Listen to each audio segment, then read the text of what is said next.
दोस्तों 7 मिनट में सिर्फ 7 मिनट में आप टेंस सीख जाओगे। अपनी ज़िंदगी के केवल 7 मिनट इस वीडियो को देखिए और आपको टेंस बिल्कुल क्लियर हो जाएंगे। तो चलिए टाइम ना खराब करते हैं और टेंसों को सीखते हैं, क्योंकि हमारे पास सिर्फ हैं 7 मिनट। तो देखिए, सबसे पहले आपको बस ध्यान से देखना है वीडियो को लास्ट तक, और लास्ट में आप देखना, आपको एक सवाल दूंगा और आप उसको फट से सॉल्व कर दोगे। तो देखिए, टेंस और उसके नीचे मैंने लिखा हुआ है PPF। टेंस, इसका मतलब है कि टेंस को 3 भागों में बांटा गया है, प्रेजेंट, पास्ट और फ्यूचर।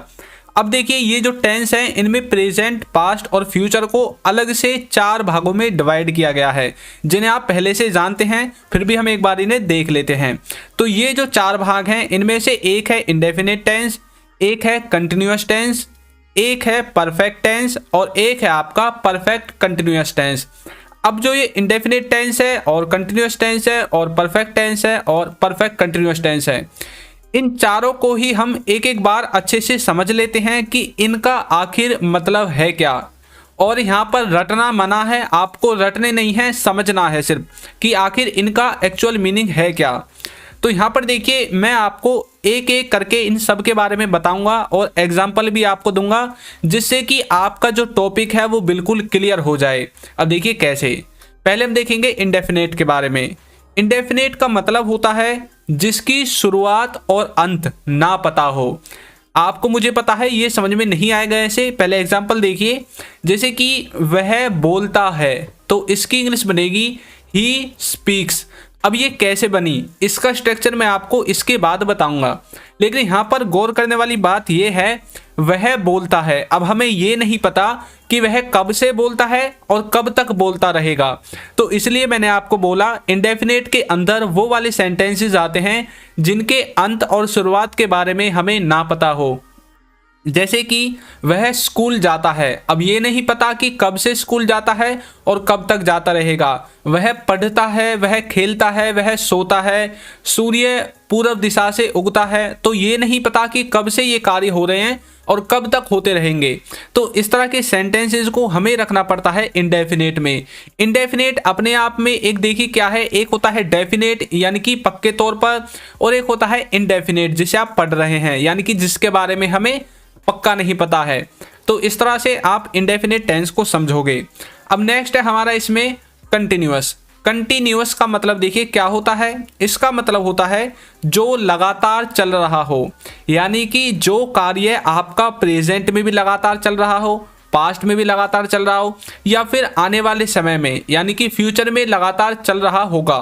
तो यदि आपको प्रेजेंट का वाक्य बनाना है तो प्रेजेंट में लगातार चल रहा होना चाहिए वह कार्य, पास्ट का बनाना है तो पास्ट में वह कार्य रेगुलर चल रहा होना चाहिए, और फ्यूचर का बनाना है तो फ्यूचर में वो कार्य रेगुलर चल रहा होना चाहिए। तो इस तरह से आप प्रेजेंट कंटिन्यूअस, पास्ट कंटिन्यूअस और फ्यूचर कंटिन्यूअस इन तीनों को बना लोगे। तो जो कार्य रेगुलर चल रहा हो, एग्जाम्पल देखिए, वह खेल रहा है, तो कैसे बोलोगे, ही इज प्लेइंग। अब यहाँ पर इज कैसे आया, प्ले के साथ ING कैसे आई, ये आपको वीडियो के अंत तक पहुँचते पहुँचते बिल्कुल पता चल जाएगा। तो यह क्या है, वह खेल रहा है, तो ये प्रेजेंट का वाक्य है कि वह प्रेजेंट में खेल रहा है, इस तरह से। नेक्स्ट देखिए, नेक्स्ट है इसमें हमारा परफेक्ट। परफेक्ट का मतलब देखिए आप क्या समझते हैं। परफेक्ट अपने वर्ड से ही डिफाइन है कि कोई कार्य परफेक्टली हो चुका है, यानी कि जो पूरी तरह से शुरू या फिर खत्म हो गया हो। उन सभी कार्यों को बताने के लिए हमें यूज करना पड़ता है परफेक्ट टेंस का। या तो वो कार्य पूरी तरह से खत्म हो गया है या फिर पूरी तरह से शुरू हो गया है, प्रेजेंट में, पास्ट में या फिर फ्यूचर में। यदि प्रेजेंट का वाक्य बनाना है तो प्रेजेंट में वो कार्य खत्म हो गया होगा या फिर शुरू हो गया होगा।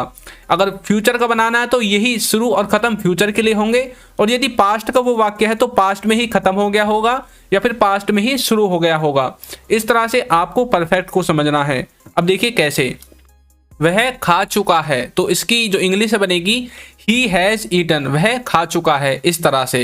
तो वह खाने का कार्य खत्म कर चुका है, इस तरह से आप बोल सकते हैं। अब नेक्स्ट है हमारा परफेक्ट कंटिन्यूअस। इसका मतलब होता है परफेक्ट प्लस में कंटिन्यूअस, यानी कि इसमें परफेक्ट का कुछ भाग यूज होगा और कुछ कंटिन्यूअस टेंस का भाग यूज होगा, तभी तो मिलकर बना है परफेक्ट कंटिन्यूअस।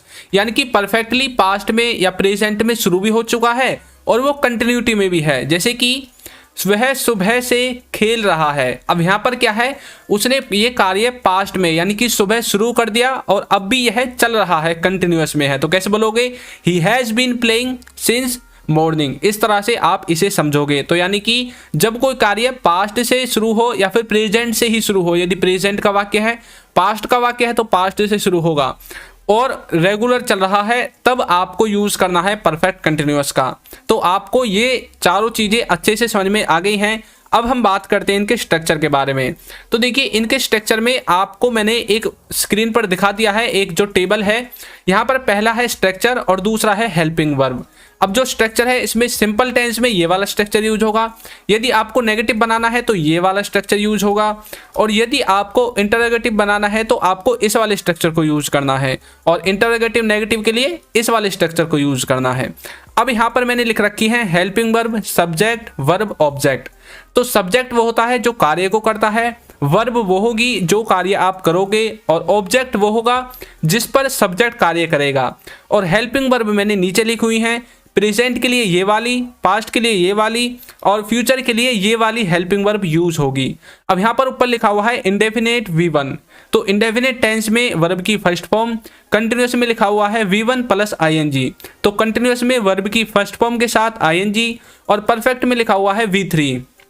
तो इस तरह से आप इसे बनाओगे। अब नीचे मैंने इनका स्ट्रक्चर लिख दिया है कि आपको किस तरह से इन्हें यूज करना है। तो सब्जेक्ट आपको पता चल गया, हेल्पिंग वर्ब पता चल गई, वर्ब पता चल गई, ऑब्जेक्ट पता चल गया। अब ये किस किस के साथ यूज होंगे, तो यहाँ पर देखिए, जो थर्ड पर्सन सिंगुलर है उसके साथ, यानी कि ही, सी, इट, और किसी व्यक्ति का नाम, इसके साथ यूज होगा इज, वाज, हैज और डज। ये चारों इन सब के साथ यूज होंगे। और डिड, हैड और विल, इनको आप सब के साथ यूज कर सकते हैं। तो इस तरह से आप इसके स्ट्रक्चर को समझोगे। अब आपके समझ में आ गया होगा कि किस तरह से इसका स्ट्रक्चर बनता है। अब मुझे पता है कि आपको अच्छे से टेंस समझ में आ गए हैं, और अब मैं आपकी प्रैक्टिस के लिए एक सेंटेंस आपको देता हूं। तो देखिए क्या है वो, वह स्कूल जा रहा है। तो इसको आपको सॉल्व करके कमेंट बॉक्स में आंसर देना है कि ये कौन से टेंस का है और इसकी इंग्लिश क्या बनेगी। तो सीख गए ना आप, सिर्फ 7 मिनट में टेंस आपको बिल्कुल क्लियर हो गया होगा। मैंने आपको रटवाया नहीं है, सिर्फ समझाया है। और यदि आप इस वीडियो को अच्छे से बाद में एनालाइज करोगे तो आप वाकई में देखोगे कि आपको टेंस आ गए हैं।